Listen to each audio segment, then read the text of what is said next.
and welcome to Dialogue Options, our weekly show where we take our gaming theories and opinions and we put them to you. It's a bit of a change of tone this week as we talk about whether games should be tackling sensitive subjects, and if so, how they should go about it. So let's chat.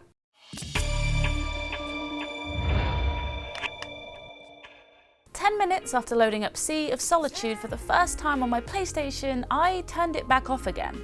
After being greeted at the title sequence with a warning that the game covers sensitive subjects, and being thrown into a dark and desolate world, I realised that I wasn't in the right mindset to be dealing with topics that Sea of Solitude has so boldly decided to focus on. I'm completely torn apart. I then went to my computer, turned on 2 Point Hospital with its light-hearted gameplay and cheery music, which, as it turned out, is just what the doctor ordered. This led me to think, are subjects such as mental health, grief and loneliness welcome in video games? And if so, how should they be dealt with?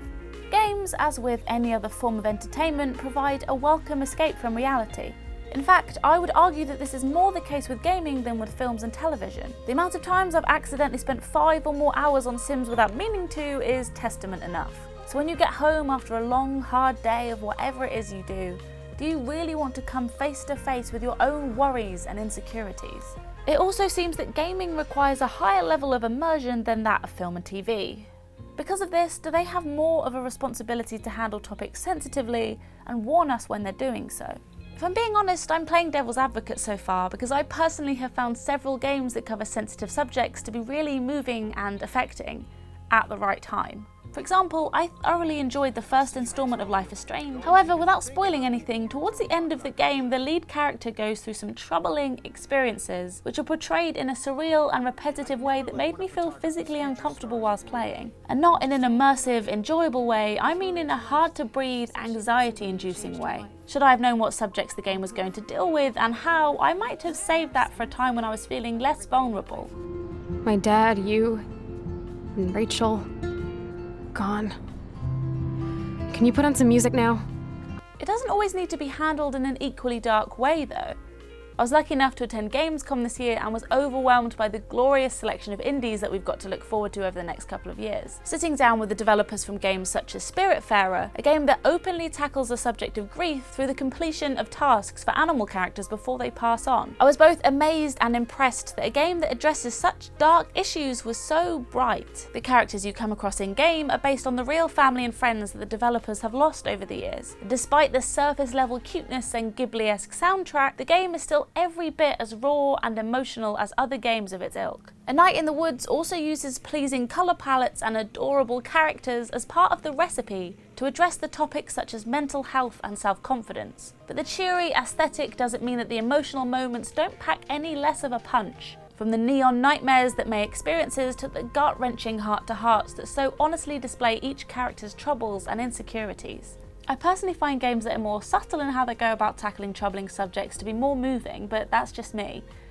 Firewatch, for example, a game that I love and I'm shocked I haven't been able to bring up in a video already, is, on the surface, just a game about a guy who takes up a job as a fire lookout. Choose to look at it closer, however, and you will see the issue of alcoholism spilled across the story, as well as the feeling of loss and the devastating effects of trying to run from your problems. It also seems to me that games that tackle these subjects in a more metaphorical, underlying way feel more like your own little secret. The idea that someone can play this game and simply enjoy a beautifully animated walking sim, if that's what you want to call it, is fine. But to know that some of the topics of the game touched me in ways that it might not have done others feels special.